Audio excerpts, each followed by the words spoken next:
How you doing, everybody? It's me, Grubs, back with a super duper 100% automatic compact silent train station tutorial. Been very exciting. I love my train stations. So this is 100% fully automatic, which means the person has to do as little manual work to use the station, and this includes getting presented with a bunch of destinations to go to. So in this case, we'll go south. Boom, boom. And then all you have to do is jump in the minecart, like this, and it will take you south. Ta-da! And then you jump out of the minecart, and you go southbound. And if you're coming from the south, you'll go on this track instead. Jump in it, and it'll take you up the return chute, and you'll fall down. And then you just get out of the minecart. Ta-da!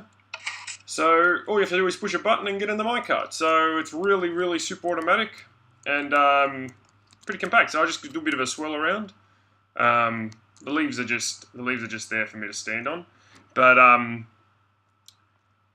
yeah, it's pretty small. It's infinitely expandable in the sense that what you saw, there was 4 buttons on each side, so 8 buttons. You can make it go up to at least, I reckon, 15 buttons on each side, which is a really waste of time. I don't think you'll ever need a station with that many destinations.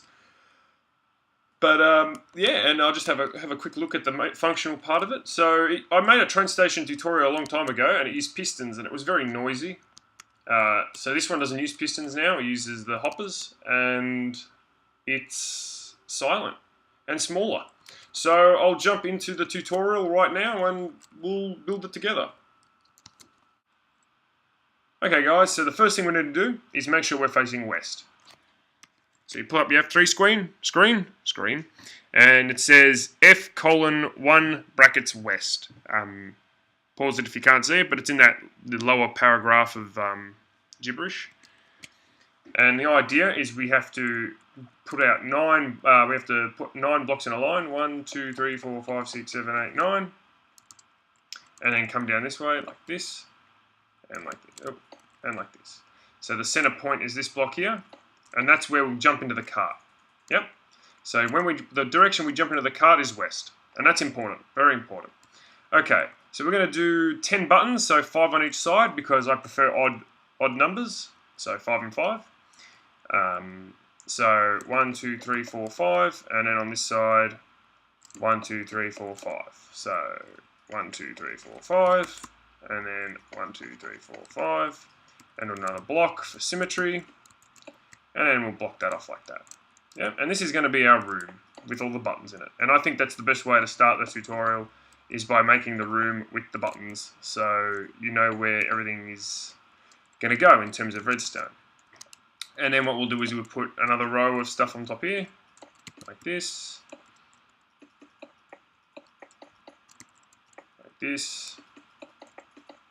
and like this. Go ahead and put our buttons on, 1, 2, 3, 4, 5, and put our buttons on. Alrighty guys, the next part is the blue wool functional part. And this is the one that saves it's like an RS-NOR latch that saves the memory of the button that you push. So the first thing you want to do is you want to put a torch at the back of this button. You want to go ahead and put a wool there. You want to put a hopper facing a hopper. You want to put a comparator on that blue wool. Goes into another blue wool, like this. Torch, put a note block. Repeater. Oof. And another note block like this. Next thing you want to do is put some redstone on top of that. And you want to put a button in there like that. And there you have it. That's the blue functional part. And you have to go ahead and just replicate this along each of these, like this. On each button, and of course on this side as well. And I won't show you that, but I'll cut to it when it's done. And we're back, and this is what you should have. So the next part I'm going to do is the light sensor. So the way you want to do that is by putting a hopper underneath like this, and a dropper, like that. So hopper and dropper. Bit of yellow wool like this. comparator like that, and that will turn on the wool if there is a light inside it, like this. See? But what you want to do is you want to put the buttons in the top there, and they won't fall down because they're currently getting powered. So you just need to replicate that along all the options, and I'll see you when you're done. Alright guys, the next circuit we have to do is the reset circuit, which is the pink circuit. And what you want to do is put a half slab there, and there. And then you want to go ahead and put some repeaters on it. Bang, bang, bang, bang, bang. Some pink wool. And some pink wool underneath. Oof. And then you want to go put some some torches on the pink wool that you put underneath. Put some redstone on top of that. Just spam that stuff, even on the top. And then the place where this gets innovated is just here. And I'm just going to explain how this works. Oh, before I do that actually, you have to put this on, each one of these need to be on 4 ticks of delay. The top ones, there we go. Okay, so I'm going to explain how this works. A feature of this that I didn't even talk about at the start of the tutorial was that when someone chooses a direction, all the other options actually get disengaged, and this is a feature. This is to stop. This is like a traffic control mechanism, so that one person at a time can use the facility without any redstone mix-up, and this is really important. And this is done by the fact that all the hoppers are disengaged with powered redstone on top. And what the pink circuit does is it just resets the system. And as you can see, the lights turned on, and we can choose a new direction to go to. And then once again, all this gets disengaged, and that's an important feature. So you've got to go ahead and do this pink circuit on both sides, which I've already done. So the next part we're going to do is the extension of the blue circuit, so that the choices you make actually affect the tracks and change the tracks. Blah blah blah. So I've already done that side, but I'll explain it to you how you do on this side. Put torches on those note blocks like this, and one on this side, and then one on this side. Bang. You want to put a block above each of those torches, like this, and like this. In the case of this torch, just put a block there, and put a redstone there, and do the same on this side. The next thing you want to do is we need to separate these torches by 1 block. There we go. So now, all the torch innovations are separated by a block space, and that's important when we design the tracks. And then what we can do is put the track line in just for a reference at the moment, and that's just a piece of wood that I'm using for the track. This is what the rails are going to go on, and it's going to go around like this. There we go. Okay, so before we go any further, I just want to take this back and pull it further a bit like that, and then just put a repeater there. And that's important because it needs to match up with where our minecart starts. So minecart's going to start here, 1, 2, 3, and then do a zigzag, and it should meet up with, there we go, with that. See? So that meets up. So the minecart's going to start here, and we're going to try and do a stencil of the loop that it's going to take. So it's going to go up. It's going to go around all these choices. So we need to extend this. We need to connect it to the other side. So you need to pull it out so there's a gap between, one gap between the note block and the track. Go out 3. Come back this way. Let's do the same on the other side. So stick it out, make it come so there's a gap between the note block and the rail, and connect it up like that. So you should have something like that. And then we follow the track around, it goes around, goes past all these other choices, and now we have to make it go through the return chute, which is like this. Zigzag. Now that should be, so two zigzags, and then that's the middle, that's in the middle. See how that's in the middle with the minecart? And then you just extend this out like that. Okay, so that's our stencil. This is important for reference, for referencing what we're actually doing for the redstone. Okay, next part. Okie dokie, so the next part is going to be all the tracks that come out from, all the choice tracks. That's a good way to say it, all the choice tracks. So every time you see this piece of redstone, you want to put 3 tracks sticking out of it, just for now. And these are actually going to be your highways, like that.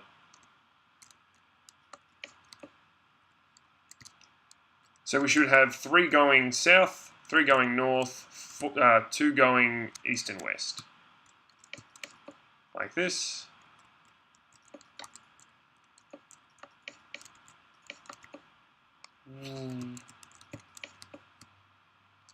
There you have it. And now what we want to do is put rails on them.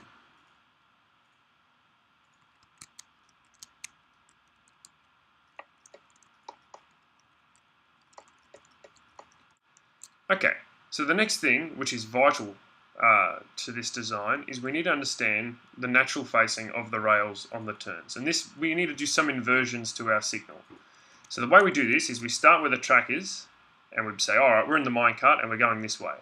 So naturally, if there was no choices chosen, then the minecart track should take us in a big circle. So we start here. And we see that naturally the rail wants to take us down this path here. And this is bad. This is really bad.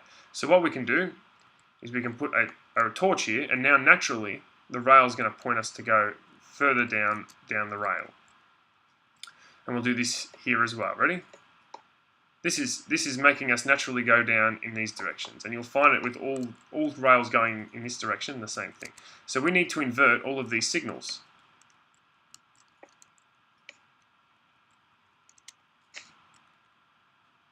This one can be a bit tricky, but it can be done like this. There we go. Put a wool there, and then a repeater, and now it's inverted. So we're going down this way. This is bad, but it naturally faces this way, so we don't need to invert it. And you do this along all of them. So this is good, good, good, and I've already inverted this one, so good. So this is just showing that if there was no choices discovered, all you would go, your character or your person would do a big circle. Okay, so this next part is the reset system that naturally gets triggered when they step on a detector rail. So put a space and then a detector rail, or a track then a detector rail like this. So you can't put a detector rail here. That's bad. You got to put it one away.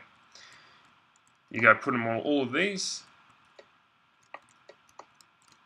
There we go.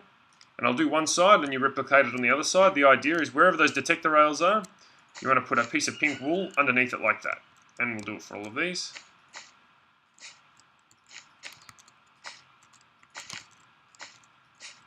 There you go. And one here. And then what you want to do is you want to grab and connect all these up with a bit of wool. Like this.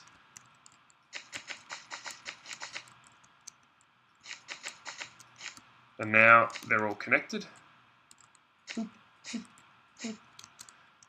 And then you can see this is going to connect right into this. Like so. You want to go ahead and put some redstone on top of these little elevated pink bits. Put a repeater, repeater, repeater, all pointing into this middle elevated pink bit.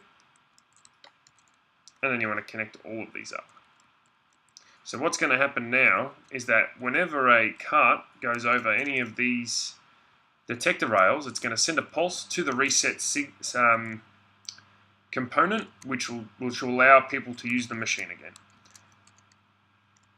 Very good. And now just going to replicate that on the other side. Alright guys, the next thing we need to do is make the return chutes for all the minecarts. And that is done. I'm going to use birch just to indicate a different coloured track. Now in Australia, we drive on the left side, which is retarded because the rest of the world drives on the other side, or whatever the vice versa is. Anyway, we're the retarded ones, I know that. So we put our return chutes on this side because, you know, that's the way we are. But it doesn't really matter as long as you keep it consistent with the rest of the build. And you won't have any like weird traffic accidents. So what I'm doing here is I'm putting on the left side another track, but that's going to go in the opposite direction.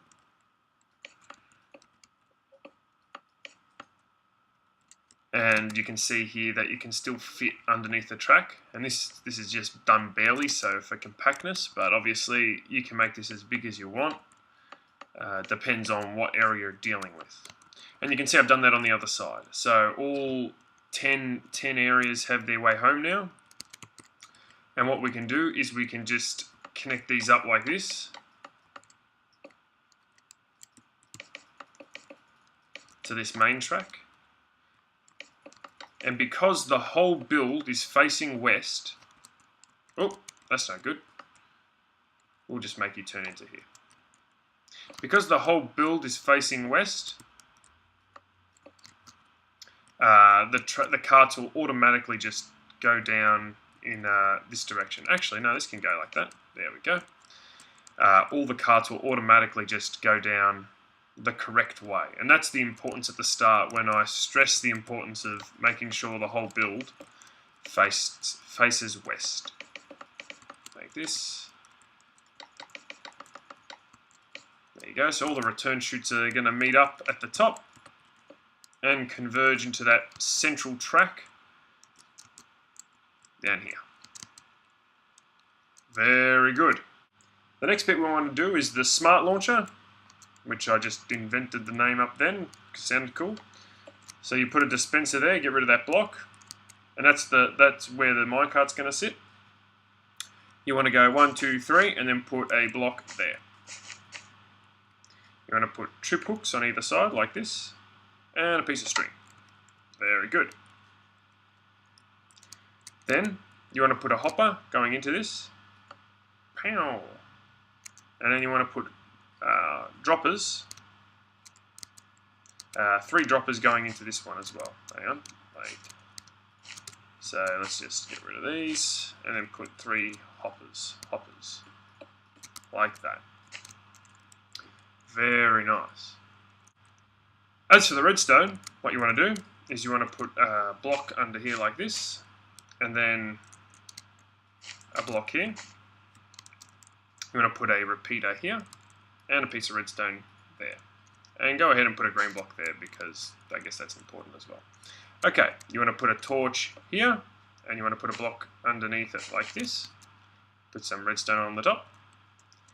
Put a block here, and a block here like that. You want to go ahead and put a torch here. Redstone, and repeater on 4 ticks of delay. And then you want to go ahead and put a redstone torch there. And I think you can put a block there as well. Okay, so the redstone's all good. What you want to do is just put a powered rail on top of that, put a normal rail, and then the rest power rails so that the minecarts can get up top of this hill. And then you can power these pretty much anywhere, like that. And that just separates the power so we don't power that. And what this dispenser cart, super smart dispenser cart does, what it does is it dispenses a cart, but it prevents the cart from shooting off automatically. So it powers the rail, and then it will dispense a cart, so that those two things happen one after another and not at the same time. That's important. Alright guys, now it's important that we do the return chute, just the return chute, I think we'll call it. So we all know that at some point when you come back from your destination, you'll be going, down one of these tracks into this middle spine track, and you'll end up going in this direction. Ready? Woo. Okay, so we need to regulate this. We need to make sure we fall in the same spot every time and we don't take any damage because people don't like taking damage. So the way we do this is we put a block there. And this will stop the minecart with the person in it just going and flying out. And what it does instead is they hit this block and they go straight down. Okay, so what we also want to do is get a kind of reference line just going down the center here so we know where they're going to fall. So at this point they're going to fall there. And we don't want them to fall there, not exactly, because they'll take a lot of fall damage. So what we do is we build up 3 blocks. We put a minecart there, a minecart track and a minecart track like this. And we'll just replace this here like that for now. So what's going to happen is they're going to fall 1, 2, 3, 4, 5, 6 blocks and hit this rail. This means they're not going to, you would usually take fall damage from 6 block fall, but because they're going to hit a rail and they're in a minecart, they're not going to take any damage. So now they're going to fall here, and so now they're going to hit this, and they're going to fall down onto this green block. That's what you want. That's what you want, like that. Now, what we'll do is we'll just go around this block like this, just so we have an idea of where everything is. Okay, so let's test out this theory. So we're returning from our destination. We're getting the minecart. Bump. Oop. There we go. So I landed on this green wool. I'm going to hit shift. And where am I? I'm on this block. Now this is very important. This is the whole automatic feature right here. So we simply get out of this minecart and we're on this block. And what that is Minecraft finding a suitable and safe area to drop the player in. So as you can see, I'm walling off this area.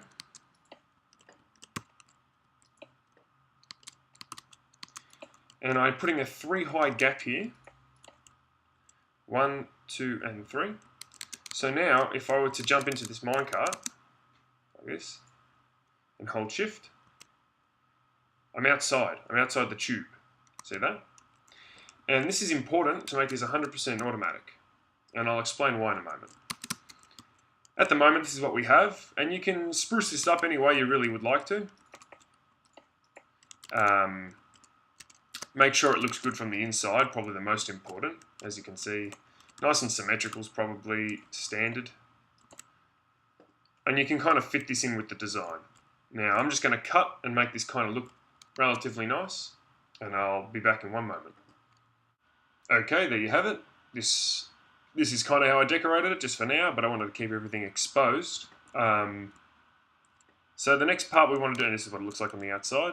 So the next part we want to do is make the player have no choice but to send that minecart back into the system, where it can be stored and used later. So we all know that when you get out of the minecart on this green square, you appear on this green square. So we put a pressure pad on that. So the player has no choice but to step on the pressure pad.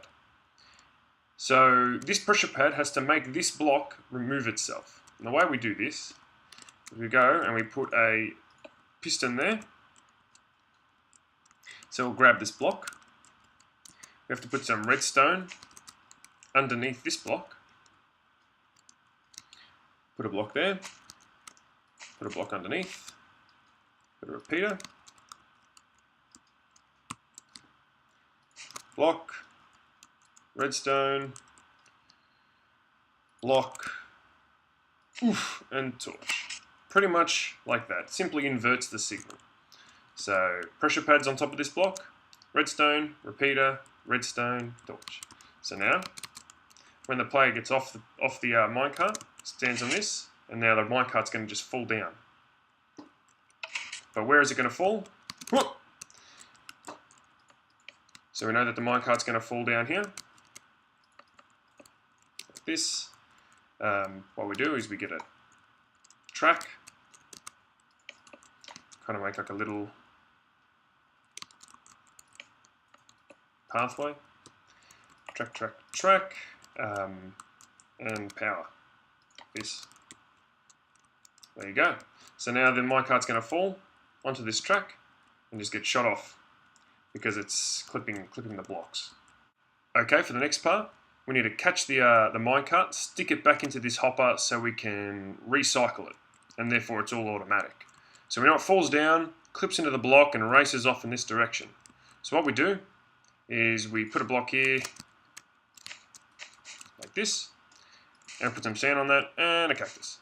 So now the minecart will hit the cactus and get turned into an item mode. Here it's going to be caught by a hopper. Actually, the easiest way to do this, we'll probably just put a string of hoppers from hoppers into the last dropper over there. Go like this, and then just connect it up. So what happens is the minecart falls down, races across, hits the cactus, falls into this hopper, and then goes through this hopper chain all the way to the bottom dropper. Hopper, dropper, hopper, dropper, dropper, hopper, hopper. Now, you can be fancy and make it bigger storage, and that's fine, but just for this tutorial and to keep it simple, it's just going to go straight into the thing. And that's a fair bit of storage. That's a fair bit of storage anyway, but I can understand if you wanted to add some chests and some other stuff. A good way to see if everything works is to simply just go to this little hole here and put a minecart on it, and then just deliberately let it through the hole there. And you can see they're all getting picked up by the hopper. Another way you can do it is to put simply just lots of hoppers, lots of minecarts in the hopper, like this.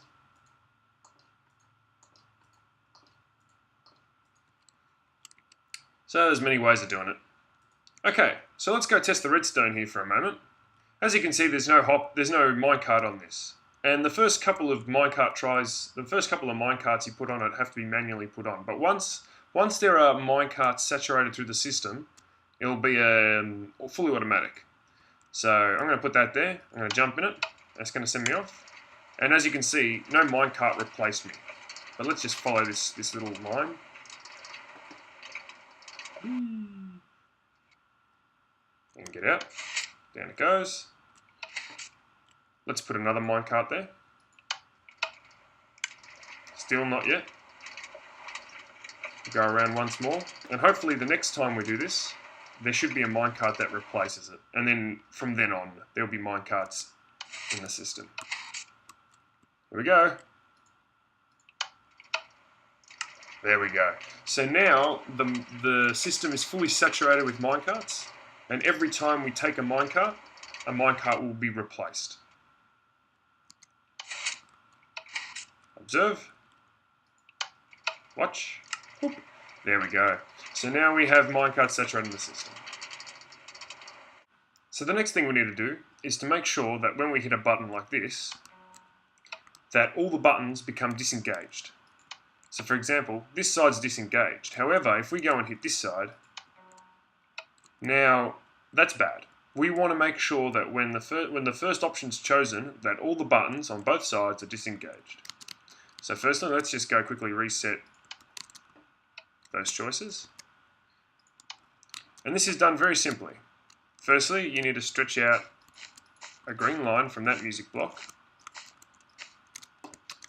and then repeater, and then redstone just along the top like this. And we'll put a repeater there just in case it doesn't make it. So now, when any of these, whenever any of these choices are made, this redstone will light up, go over here and light up all these hoppers as well. So disengaging it. And obviously we have to do this on the reverse. And the way we do this is just same deal, just in the other direction. Like this. So repeater.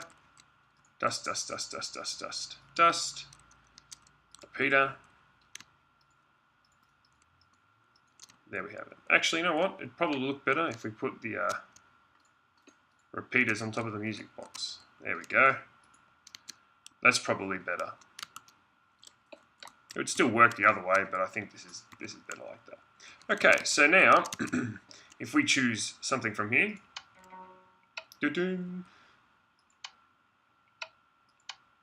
these don't get chosen, and if we go over here, there you go. So now it's disengaged both sides. Very good. scarily, I think we're nearly finished. So the next thing, and the optional thing you guys can do, is put maybe a reset button, so that if you just do decide to choose the wrong, so if you go like this and you think, actually no, I don't want to go there, and you can't change anything, what you can do is you put a reset button in. And this is pretty simple. Once again, you could probably design this yourself depending on what you're after. So this is our reset array. Put a repeater pointing into the top block, and this will innervate both pink lines, like that, and then just extend this pink like this, and we'll do the same on the other side. So get rid of that button. There we go. So same. Oop. There you go. Pretty simple stuff. Put a repeater in. Make a redstone. Okay, so what we have to do here is just put a block there and put some redstone there.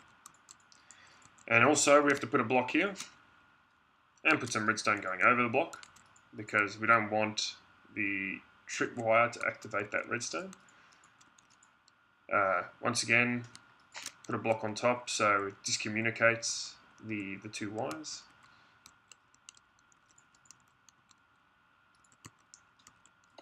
Put a repeater in like this.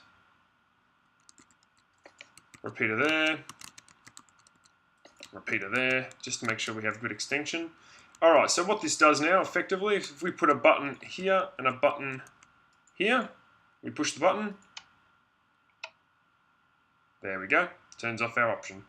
So all it's doing is just relaying a redstone signal to these blocks, which is the same thing that pretty much happens over here. Just this is innervated by the tracks, and this is manually innervated at the station. So it's the same kind of innovation, and it happens on the same side here.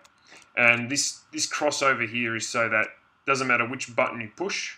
So technically you don't even need a button here, but for symmetry purposes, why not? But it doesn't matter which button you push. So if I hit this one, and then I go and reset it on this side, there you go. So that's the reset, down and out. Well, there you have it, guys. I don't know what else to say other than, obviously, when you design this, you design it to your own way and to your own world and whatever you find easier. Obviously, you'd want to hide all this stuff, you know, and you can think of some interesting patterns. So that, for example, is a good way to hide all the redstone. And none of it's set in stone, particularly the this area here, whether it's elevated or, you know, descended a block is no big fuss, and it's totally up to you. And like with the reset buttons and all this stuff, this is pretty much a very compact version of a train station, and you can have more options if you desired. Five to me is probably an average or a good amount without it getting ridiculous. I could fly over, so that one was 4 on each side, so 8, and then there was one over there I was doing, it had 8 on each side, and I stopped halfway through because it was taking me ages to build. But that, if you want to have 8 on each side, then, you know, all power to you. You can put like a roof on top. Sometimes I like putting a glass floor in, and if you build this in the nether, having a glass floor means mobs can't spawn in it, which is really nice. And it also, you get to see some of the redstone underneath and make sure nothing's backing up, which is also very important. So overall, you can copy this design exactly and it will work, but if you feel like you want it to be bigger or smaller, obviously that's what you can do. And, you know, decorate, you know, all this so it looks nicer. And over here would be your hub in this area, and then that would be your train station. And if it's not very clear how these actually work, these rails, you extend these out in the direction, and then you just like this. Yeah. So that would be one of your options. So you would come out of the train station on this line, outbound and then inbound. Yeah. And that will go in that direction, and all of these will have their own directions. If you want it to only be one thickness, all you have to do is how would you do it? There you go. So now you would come out in this direction, and you could extend this as one thickness, like this. And that would save on rails. And then when you come back in, it would automatically make you go up this way. And that's if you want to save resources. Usually I like double lines. You can ride a horse on it and all that stuff. And yeah, so I think I'm done.